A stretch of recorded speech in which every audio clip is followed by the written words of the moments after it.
Wrestling fans, promoters, wrestlers, and anyone who enjoys pro wrestling now have something new to be excited about. The Wrestling Fans International Association, the WFIA, is back.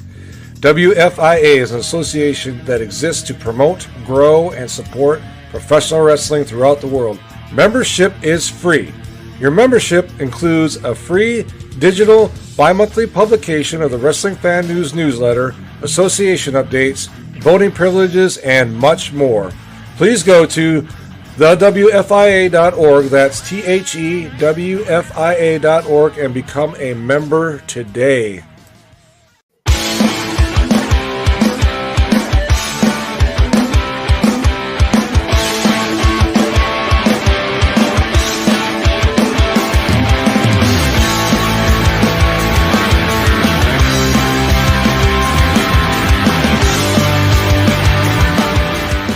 This is going to be a premiere episode of PWZ. Here on WON Sports, I have at the premiere Luis Leon here with me today. Maya is one of the young, good, great prospects here in the world of professional wrestling in New England. How are you today, sir? I feel amazing, and I do truly appreciate you saying that. I am the greatest prospect in all of professional wrestling today. I mean, come on now. Yeah. You know, I mean, I have to say that I have not been disappointed in the product that I see that you're putting out at all. However, I do want to talk about your beginnings in the world of professional wrestling, discovering it and all that other stuff. So tell me, as a youngster, you know, you're actually quite a bit younger than me, so you might have discovered it when I was kind of tired of professional wrestling in a way. So when did you discover, and what made you decide to get into this wacky world of professional wrestling? Well, it was in 2004, and it was the lead up to No Mercy that year. It was with Brock Lesnar and Eddie Guerrero for the WWE title. And honestly, I didn't really follow too much of it. Like my cousin would show me it. My cousin Steven would show me it all the time, and I would be like, all right, this is cool, but can you put Toy Story back on? You know, I was 4 years old. Right. So, but yeah, I was watching this lead up, and I was like, wow, guy is like super cool. He's Latino. He's not the biggest guy in the world. Like, this dude is a freaking tank. And then that inspired me to like watch it more. And even guys like Rey Mysterio, when he won the world heavyweight title in 2006, I was like, holy crap, this guy is the smallest dude in the world. And I'm not the biggest guy in the world.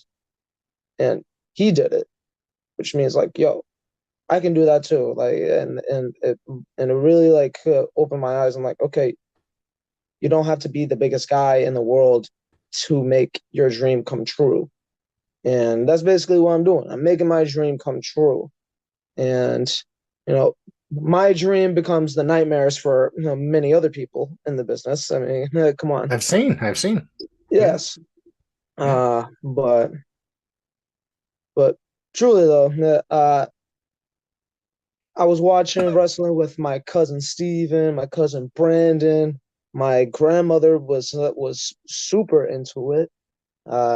She absolutely hated. She was telling me all these stories about hating Fabulous Moolah and everything.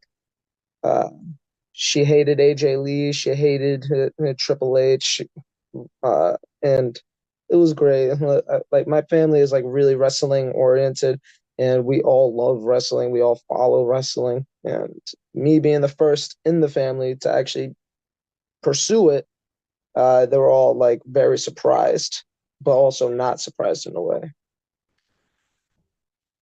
That's pretty amazing, actually, when there's wrestling families, so to speak. I'm the only one in the family, really, that watches wrestling. I've been watching it for 40 some odd years. I got my little 8-year-old that goes to shows with me if I'm not working shows. I'm not announcing it. He has a great time. He loves it. So it's kind of amazing. It really is. And Eddie Guerrero, to be an influence, is I've spoken to so many people that he is like really, because he broke a mold, I guess you could say, in a way. Yeah. He was not your typical. He wasn't Hulk Hogan or anything like that. He was, like you said, he was in WWE at that time. He didn't have anybody really like that. Yeah. Of him. Well, Really. Pedro Morales in the 70s, but that really didn't last nearly as long, Mm-hmm. Yeah, and he broke the mold for a lot of Latinos in wrestling, and him winning the WWE title. I mean, you already seen it from the reaction from the crowd that night at the Cal Palace. Like that drew so much inspiration from so many people. Like you hear in interviews with almost every wrestler today. Mm-hmm. Eddie Guerrero is the greatest of all time. He is their inspiration, and there's a reason for that because he inspired this entire generation with his style in the ring, his respect for the ring, his charisma, when talking on the microphone better than everybody else. I mean, there's not really much that you can actually say that's negative about Eddie Guerrero. Mentioned another guy, Rey Mysterio, that when I saw either of these guys, I remember the first time I saw both really, because my first exposure to Eddie was he was teaming with Art Bar, Beetlejuice, in AAA. They did the When Worlds Collide pay-per-view, which WCW was sort of a part of. They aired it on American television. And it was Rey Mysterio was in I believe it's a 6-man tag, a trios match. If I remember correctly, it's been a long time, 1995. Now, to watch those two gentlemen there, and I think maybe a year later they popped up in ECW, maybe. Mm-hmm. To see those two gentlemen there and then to pop up in ECW, I never imagined that either of those two men would become two of the biggest professional wrestlers in the history of professional wrestling ever. And it happened. And the talent there amongst those two gentlemen is amazing. Truly. And one of my favorite matches with Eddie Guerrero and Rey Mysterio is their Halloween Havoc in 1995 and 97, I believe. Sorry.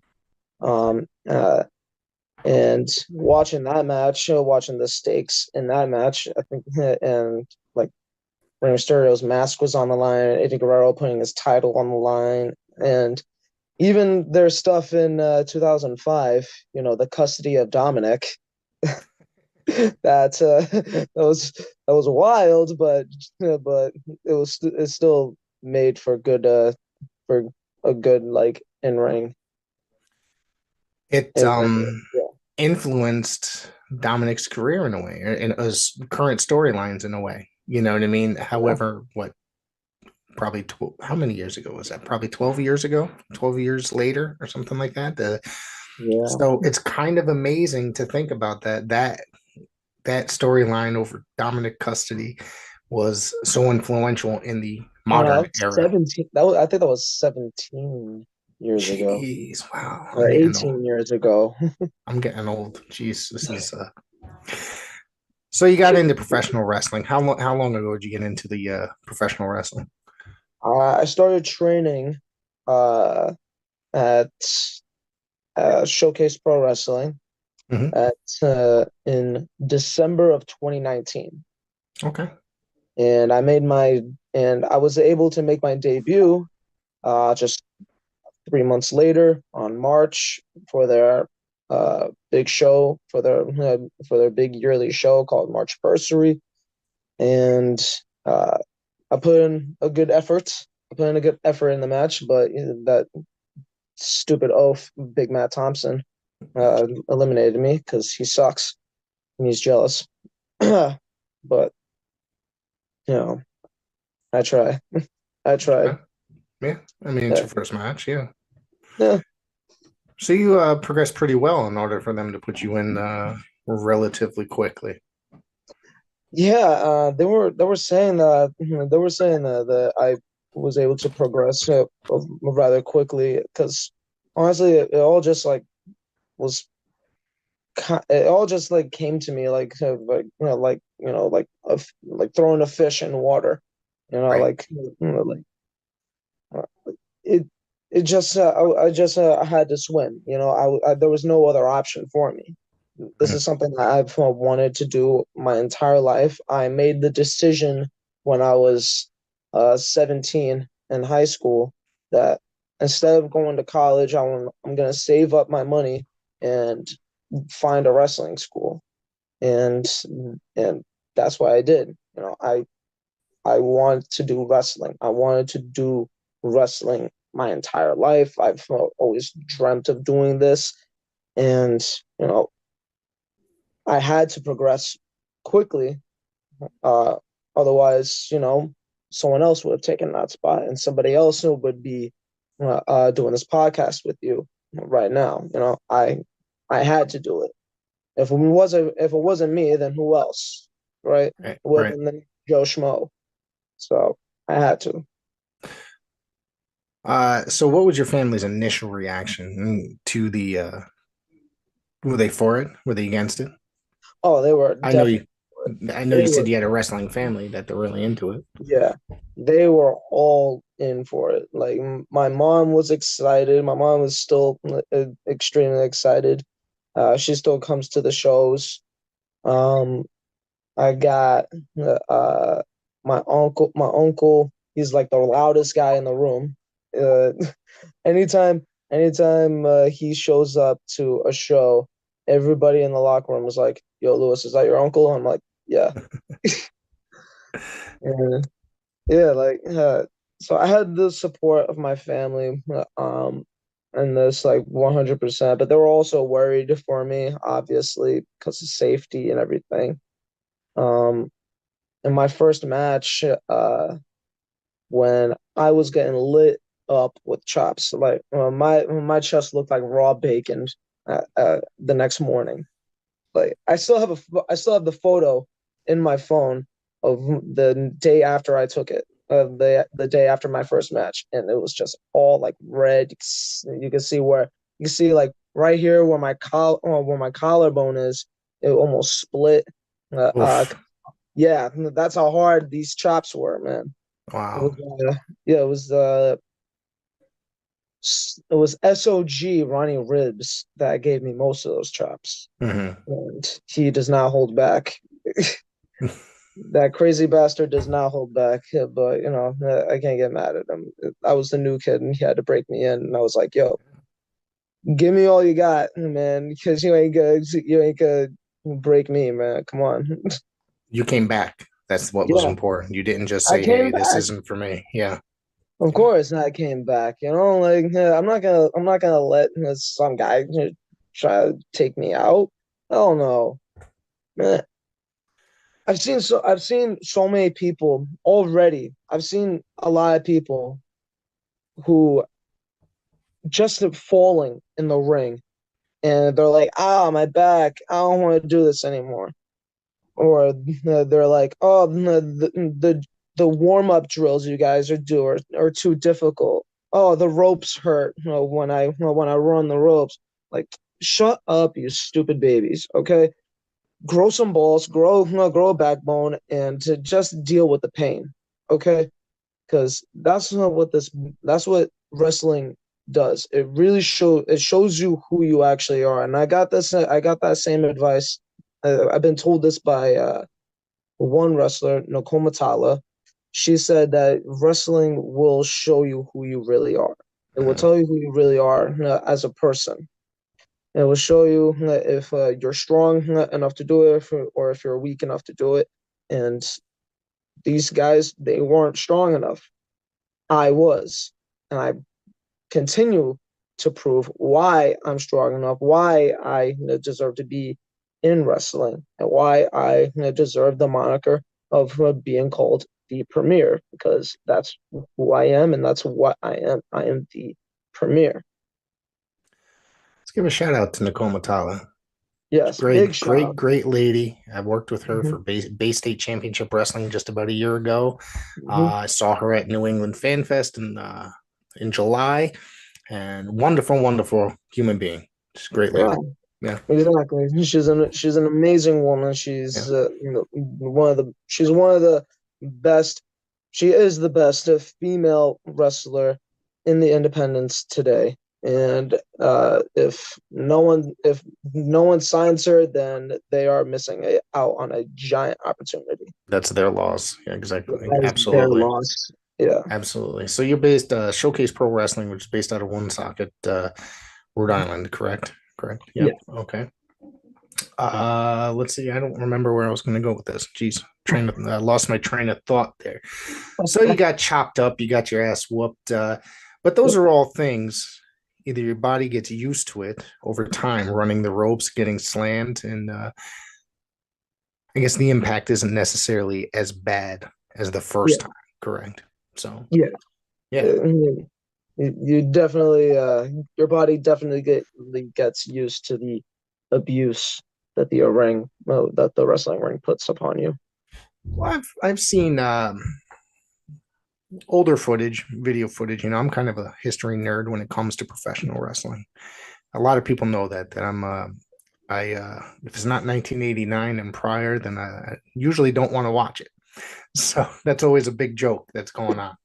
So I've watched videos of guys like Vern Gagne training, and that the first day he'd get you to throw up, and if you never came back the second day, you know what I mean? If you couldn't take the Hindu squats for hours, running in the cold, et cetera, et cetera. You know what I mean? It's was it something similar to that?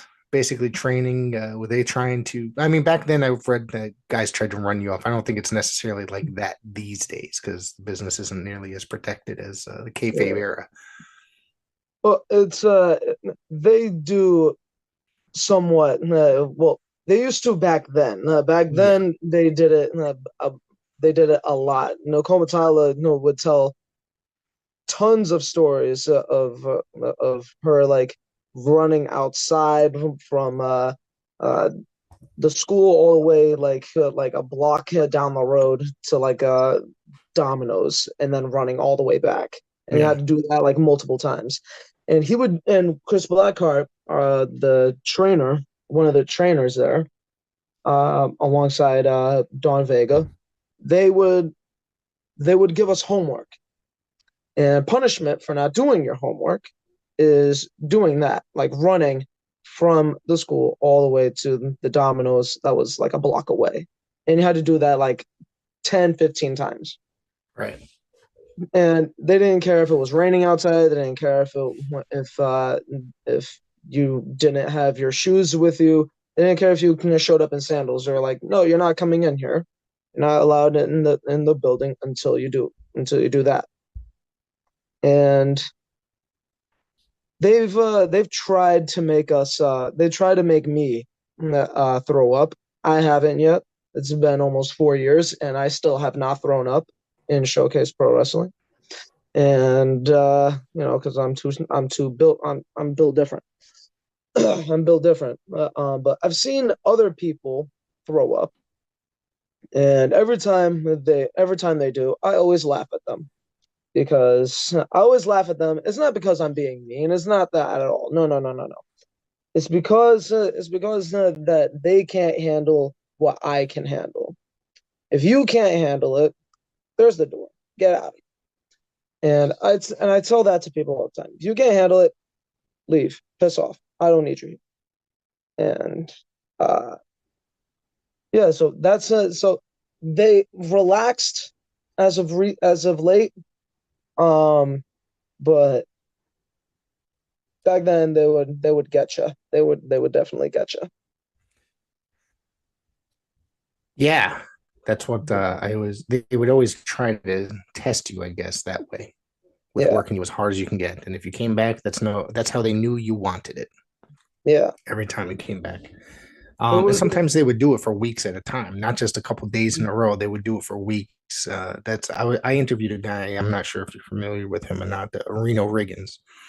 who was he did enhancement talent for WWF in the 80s, and he worked in the territory system as well. And he said he trained under Tojo Yamamoto. He literally made him run around the Tennessee Fairgrounds for probably months. And then you realized, well, you're finally getting in the ring because you haven't left yet. But months of running in circles on around the field, that's just crazy to me. So. Yeah. I got there's a story I wanted to tell. Like there was a time where Chris Blackeart had us doing rolls in the ring. Mm-hmm. You had to do all the way around, that's one. So all the way around, that's two. That is when people started throwing up the most. 3 people.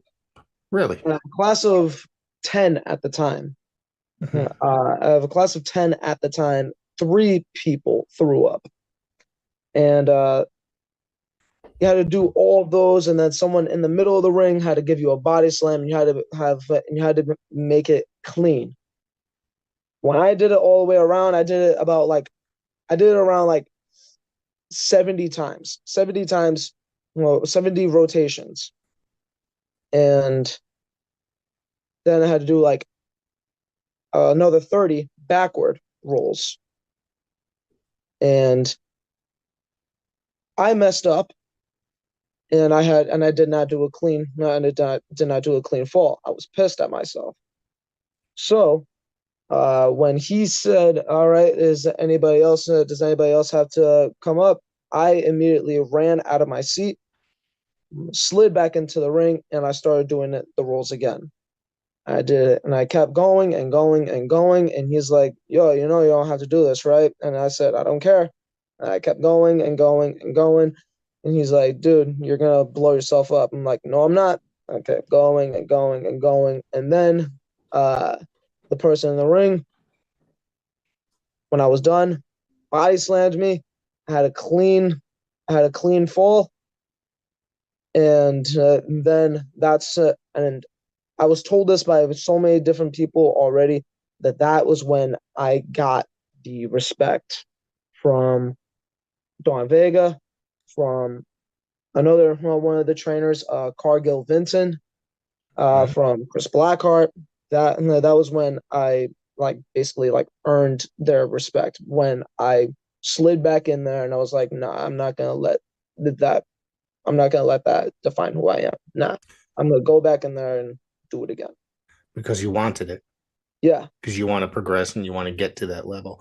Yeah. You just mentioned Don Vega, New England Hall of Famer. I was at his Hall of Fame induction this year. Very nice gentleman, if I do say so. I remember watching him in the earlier 2000s and the 90s, and watching him wrestle around here in New England area. Do you have a match coming up with him? Am I mistaken? So here's what happened. The match was supposed to happen. Mm-hmm. I said that I wanted that match. I've been wanting that match with Don Vega for almost 4 years now. All right. From the time me and him first met in Taunton, and he brought me into the ring. He started having me do squats and everything. He started having me do push-ups, high knees, all this ridiculous dumb things. But he said, "Hey, I see potential in you, and I want to take you under my wing." And I was like, "Awesome, this is great." And what did I get from that? I got a microphone to the back of my head. I got choked out. I got laid out in the middle of the ring with my phone, my wallet, my keys, all the change in my pocket just spewed all over the ring, and him making a joke of it. Fast forward to this year, I'm now the YouTube heavyweight champion in Showcase Pro Wrestling, and now he wants to come after my title.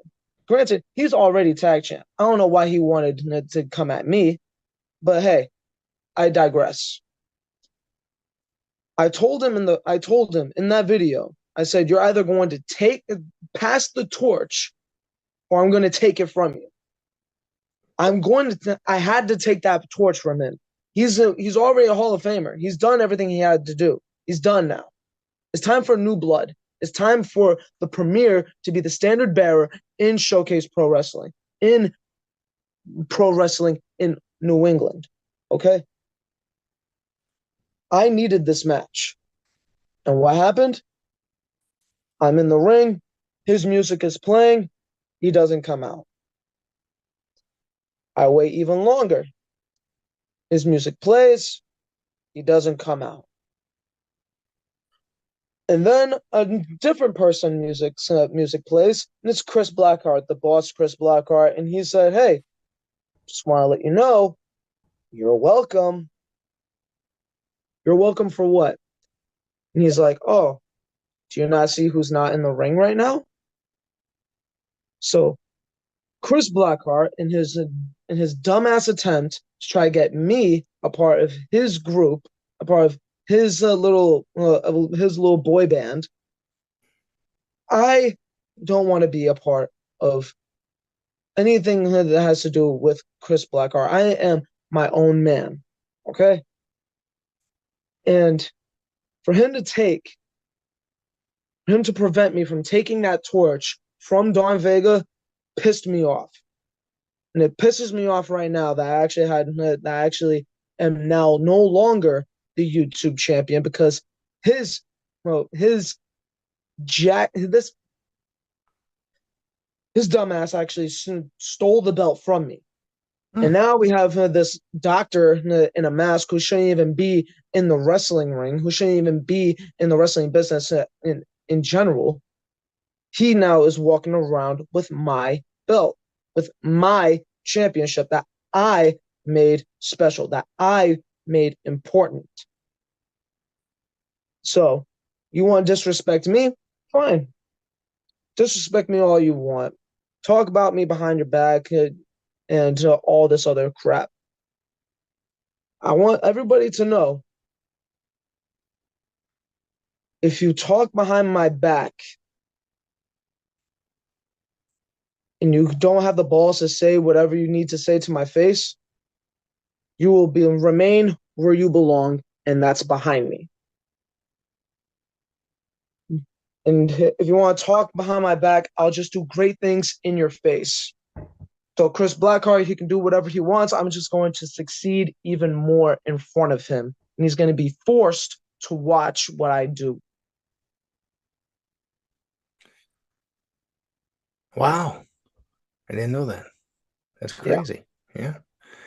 You mentioned the YouTube championship. I saw that you had won that probably, what, last month was it? The month before? It was June when I won the belt. Okay. So, yeah. Month before. I won it against Flawless Nick Diamond, who is one of the best people in wrestling today. Yeah. He is as much of a diva as he is, and as much as how full of himself he is, you can't deny that man's talent. You can't deny how much talent he has in the ring. And I will never talk bad about Nick Diamond, ever. Never. But I did beat him for the belt, so, I am better. That was your first championship. Am I correct on that one? That was actually third. My third. Third. Wow. The first championship I won was in July 2021. It was the Whaling City. Okay. It was the Whaling City Heavyweight Championship. Okay. And the first ever Whaling City Heavyweight Champion. Wink, wink. There you go. So you'll be remembered forever as that. That's an important role. Yes, and there's footage for it and everything. Then the second title I won was I was one half of the tag team champions, one half of the tag team champs in Showcase Pro Wrestling with Brother Moon Revan. Okay. Yes, and I'm still getting all those demons out of my head from teaming with him. Him and his possessed doll Annabelle. They're still lingering, but they're slowly fading away. They're fading away. But yeah, so then it was the YouTube championship, and hopefully there's gonna be a lot more in my future. Well, speaking of which, now you appeared on this show in the beginning of either way, either the end of March, beginning of June. We were doing a preview show for Coliseum Pro Wrestling. You popped Yeah, up in here, and you said you were coming after all the gold. Obviously, I that did. didn't. You did. You didn't work in your favor, however. Yet, excuse me, I should say yet, but I have a feeling. But watch how you phrase things, my friend. Yeah. Well, I want to make sure I get this right because he spent weeks looking for a tag partner. He asked a bus driver, he asked a parking attendant, etc., etc. And I asked Nicole Matala, yeah, as much flowers I give her, she still said no. So, yeah. she So still sucks. No, she sucks for that, and I'm gonna take her nachos. But you finally found a partner in Kevin Kidd. And this isn't your first appearance for Coliseum Pro Wrestling. People that are familiar with this show, very familiar with Coliseum Pro Wrestling. With WON Sports, Coliseum is coming to WON Sports, a 1 hour weekly television program. So, of course, the premier Luis Leon will be featured on that program as well. But tell me about it. You trying to remember, you teamed up with Kevin Kidd.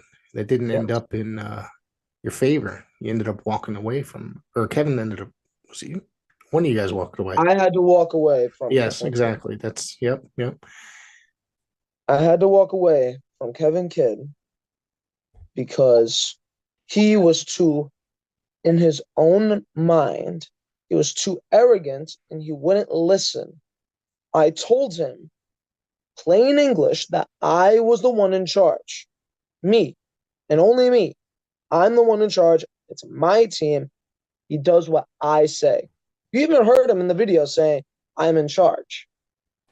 And what did he do? I told him not to do a certain move, to not do a certain maneuver, and he said, "No, no, I got this. Don't worry, I got this."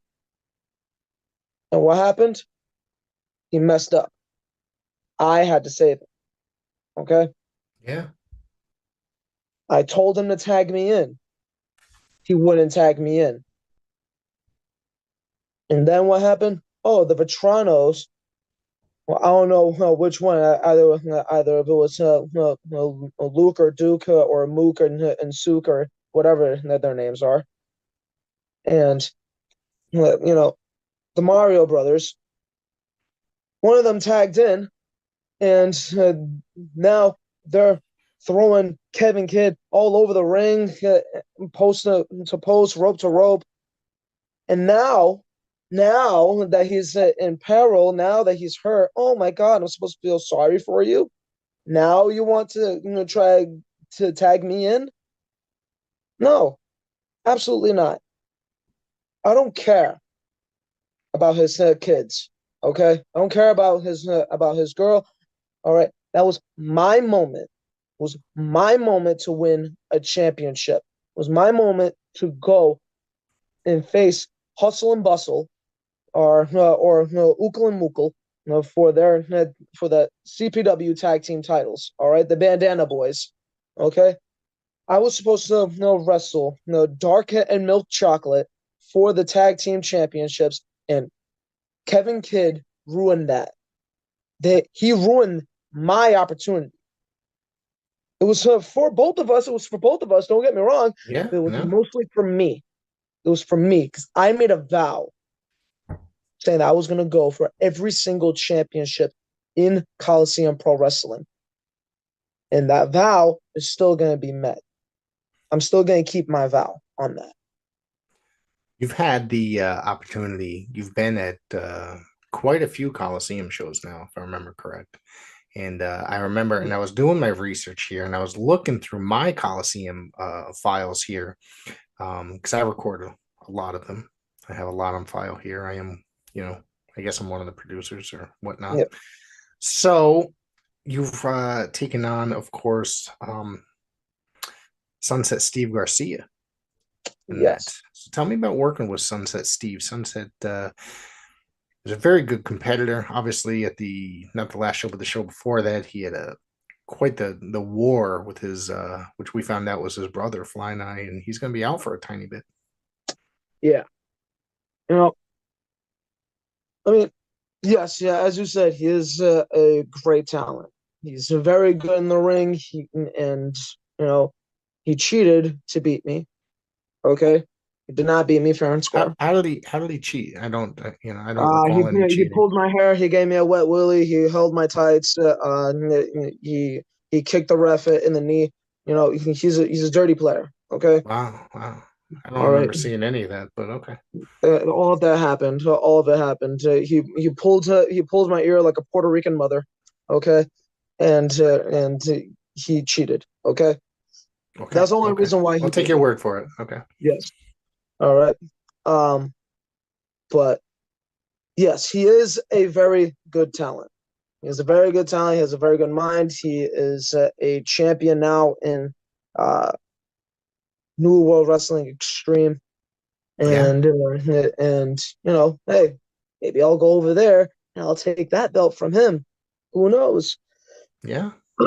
um, but listen, Sunset Steve, he's a great guy, and hopefully, he and I get in the ring again, and I get to get my win back. Okay, and I will actually beat him fair and square, unlike he did with me. Okay. I see. So you're coming all for every goal the Coliseum is offering, I'm coming whether it be after every. Nutrius X holds a strong will championship. Um, oh Lord, what the hell am I? Oh, Hunter Tarka, excuse me, sorry, Hunter, is the world champion. That'd be a match I'd be interested in seeing. Actually, either of those, I wouldn't mind seeing you in the ring with Hunter or Nutrius. Hey, if you want me to be in the ring with Nutrition Plex or Blunder Tarka, then so be it. I will accept the challenge, if you can call it that.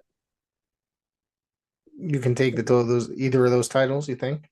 Either one of them will be a walk in the park. I'm interested in hearing that. Yeah. Okay.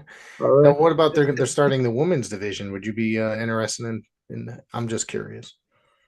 If they started a women's division, I mean, you said you're coming for every title. hey, listen, there can always be a power couple. Just Okay. saying. All right. Okay. You got you. I mean, I Every can't deny that. I can't say that. every Yeah. every king needs a queen. Okay. All right. I'm not gonna. I can't argue that. You got a point there. You got a point. So I'm gonna tell you the first time I ever saw you. Got the note. I got it up in front of me. Okay. It was. Do you remember this event? Southington, Connecticut, Paradise Alley Pro Wrestling. Mm-hmm. Do you remember Yep. this? The Wild Wild Wrestling. This was a live on Fight TV pay-per-view. Yep. You had the unfortunate, I guess, fortunate situation being put in the ring or being interrupted by with the man called Vlad. Yeah. But Which I mean, to me, I think that might not necessarily have been a fair situation. it was not a fair situation at all. No, no, no. He disrespectfully interrupted me, and he didn't even have the common courtesy to introduce himself, nor to shake my hand. Okay, and not only that, not only that, it was on Fight TV, Yeah. so the entire world saw it, which digs the knife even more into me. Like, so yes, I seen you online with your hair extensions, Mr. Vlad. If you want to get in the ring, if he wants to get into the ring with me again with the premier Luis Leon, then so be it. I'll drop his big ass just like I did at Wild Wild West. Well, he dropped your ass. I'm sorry. Look back at the footage. I was stomping him into the corner, and he did not do a thing. There was no. I'm gonna go back. I'm gonna have to because I don't recall that. Wow, that's He, he incredible. did, Yeah. he did nothing to me. He did nothing to me. There was nothing that he did. But I mean, He, the footage. he did I nothing. just remember you being I look flattened at like a pancake. I look at the good footage. I Oh, look at the okay. footage that's available. Different must be a different camera angle that I was. I mean, I was live in the crowd. Maybe the Yeah, camera's it, still it a different was a story. different camera angle.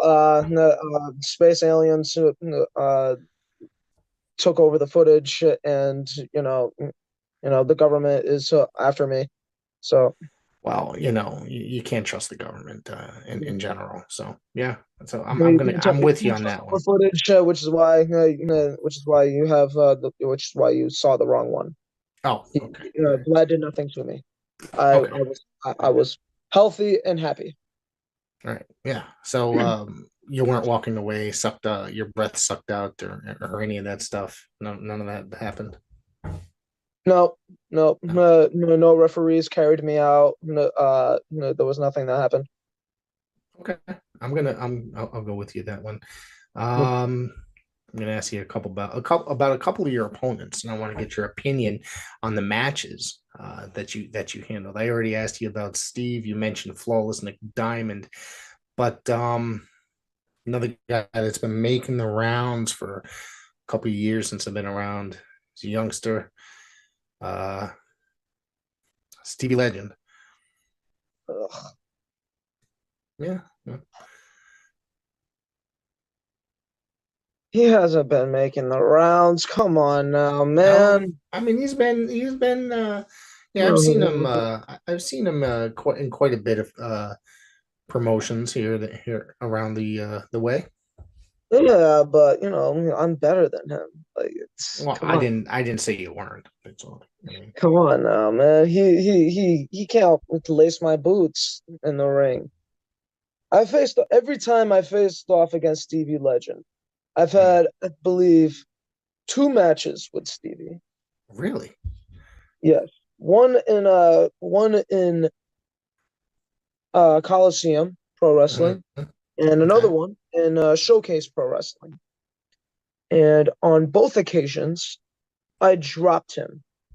I am 2-0 against Stevie, against a little Stevie boy, and he just can't do anything to me in the ring. Like he can't dim my star. He can't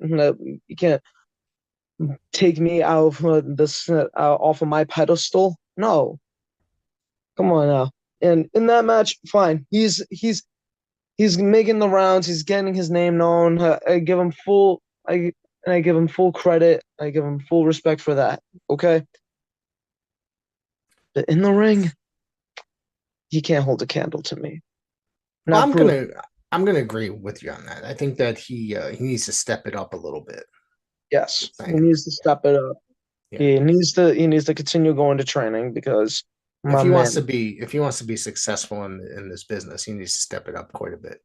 Exactly. Yeah. So tell me, you also had a chance now getting in the ring with the guy formerly known as Gorgeous Greg, but now Beautiful Brad Baylor. You've stepped in the ring, and he's a trained under Pretty Paul Roma, Mario Mancini. He's a guy that's got a lot of promise in the world of professional wrestling. So tell me about your experience in the ring with this guy. He can be trained by Mario Mancini and Paul Roma. Those dinosaurs were great for their time. Wow. But I'm being trained. But I'm also on Wednesday nights. I'm being trained by Kenny Dykstra. Okay, from the Spirit Squad, a former tag team champion in the WWE. Mhm. So listen, no disrespect to Paul Roma and Mario Mancini. No. Those guys are great. I love those guys. But with beautiful Brad Baylor, you mean you saw the footage? Yeah. He beat me, but I walked out the real winner. I walked out the real winner because I had my head held high. I had my head held high. I had a pep in my step still, and he still can keep me down. He can hit me with a couple of fun maneuvers, but he still can't take me down. Hey, he can be gorgeous all he wants. All right, there are many gorgeous people. There are many losers in wrestling who like to call themselves pretty. All right, but there's only one premier. That's the guy in front of you. So back in February, I'm looking at the footage right now as we speak. Back in February, we at Coliseum Pro Wrestling, you, sir, didn't have an opponent. Then all of a sudden, some music started blaring over the speakers. It was Run DMC, and now comes Kylon King, and you gotta get in the ring with probably one of the hottest talents in the Northeast today. He's everywhere these days. He's going out to the Midwest, out to the West Coast. He's on IWTV every Thursday evening. So tell me about your experience wrestling Kylon King. Kylon King, he's like you said, he's one of the hottest talents going today. I mean, he's amazing in ring and out. But it was also an unfair match, if we're being honest. Yeah, well, I mean, they didn't announce your opponent beforehand, so I mean, I was under the impression I was under the impression I was going to wrestle Lou Jacobs. Oh. I made a whole video about it, and he made a video responding to it. I was going to take this dinosaur out to pasture, all right, but then out of nowhere, I see this dude in a flannel coming out, and it was an unfair advantage. Okay, I was going to take the night off. He took advantage of me. He took advantage of Coliseum, and hell, he even took advantage of the ref. He took advantage of the ref. Did you not see when he brought me into the audience? That's outside interference to what those children did to me. He allowed every of these little kids to chop you the whole time. I mean, yes. Yeah, I did see that. Yeah. Yes, these children should respect their elders. Okay, yes, they should not have laid their hands on me, and the match should have been called right then and there. So, boo on the ref for that, for allowing that to continue. I mean, the referee probably reached 10 before that, or could have reached 10 before that, and it could have gone to a double count out on top of that. But exactly. He let it continue. It was bad officiating. It was not an unfair match. It was not a fair match. It was an opponent that I was not prepared for. So yes, there's no doubt that he was going to win because he had all the advantages. He had more advantages than I did. I don't see that as fair. That's not fair, right, Rick? That's not fair. Hometown crowd as well. You know, that also plays into it.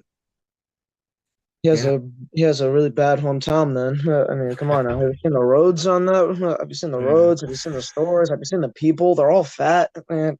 God. Hey, dude, come on, man. I mean, come on. You're not fat. You're fit.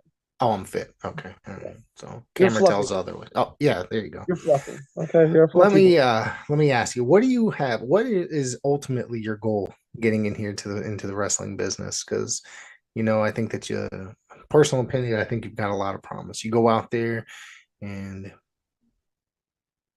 you could just, you know, you got it. Is basically what I'm saying. You're going out there.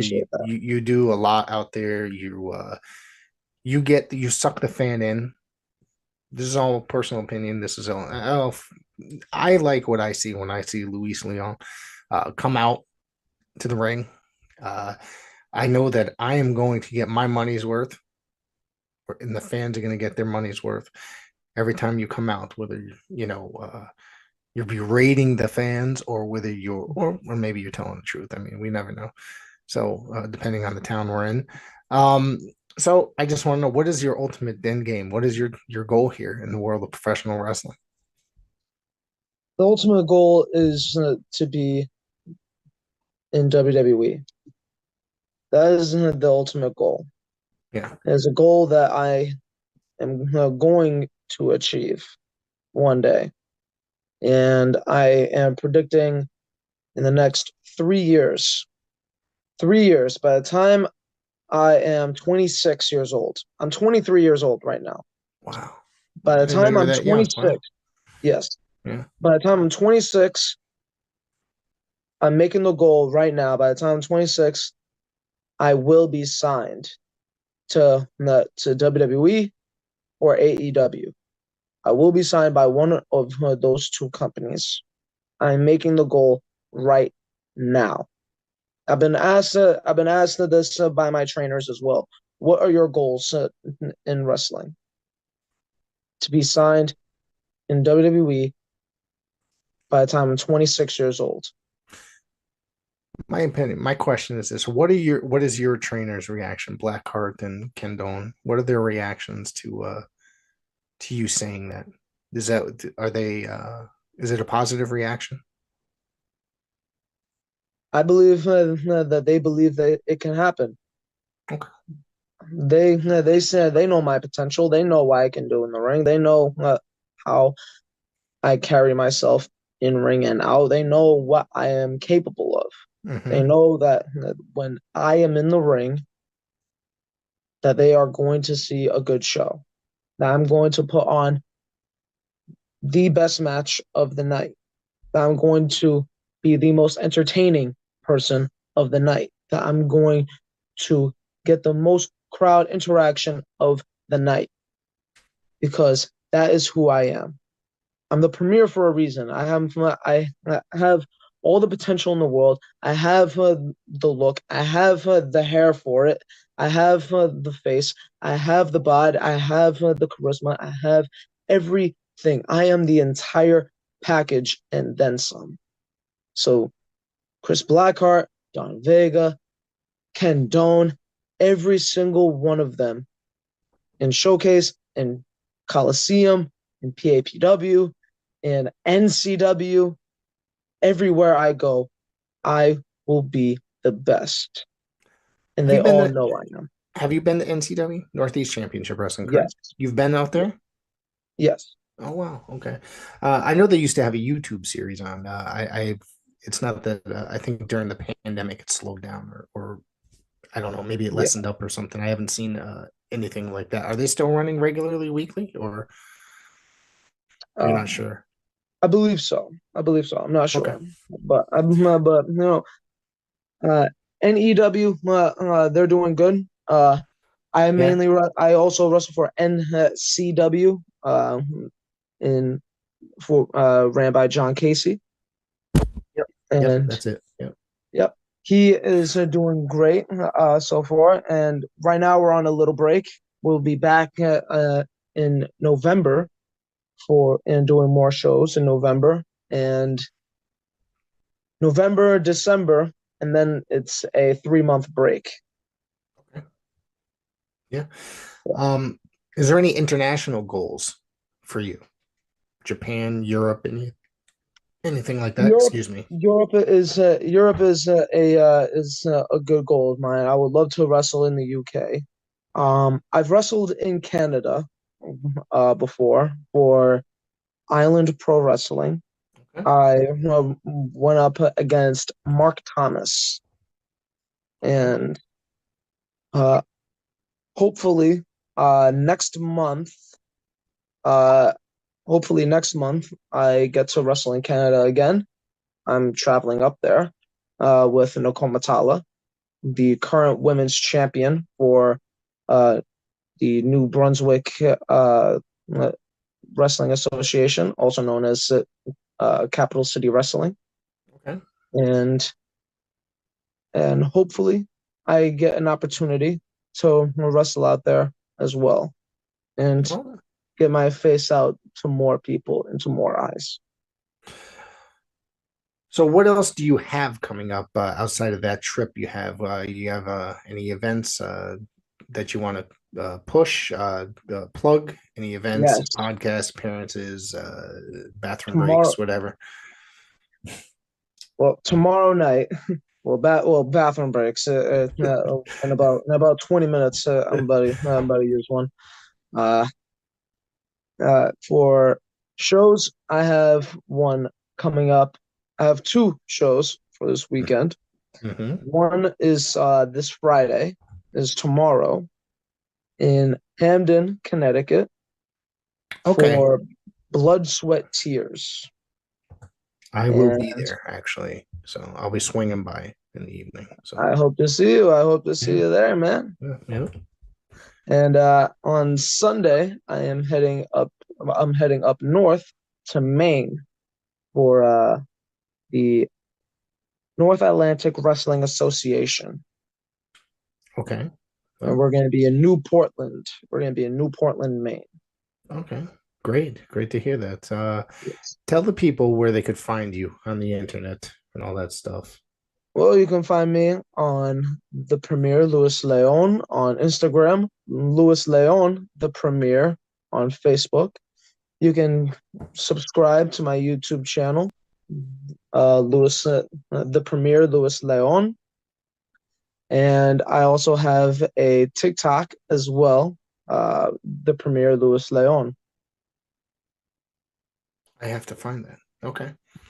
I did not know you were on TikTok. So when you see me go over there, I hope your promos are great there, like everywhere else. You'll see clips of this show. So I Yeah. want to thank you. I'm gonna put more on my TikTok, and I'm gonna put more on my TikTok and on my YouTube channel. Uh, I'm already like starting to film a whole bunch of stuff for it, and it's all gonna be in a bunch of fun. I'm filming it with some of the other people I train with at Showcase, the educator Christopher Spratt, the student Daniel Cabral. Uh, I'm I'm filming it. Hopefully soon we can get Nicole Matala in there and some of the new guys and Showcase who just made their debut, like AZ, the consistent AZ, and marvelous Matt Michelson. cool. I want to thank you for joining me this week and look forward to having you back on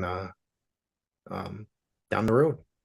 Yeah, I would love to come back. I would love to come back for your show for One Sports, and this was a lot of fun. Thank you, Rick, for having me. I really appreciate it. No problem. We'll definitely do this again.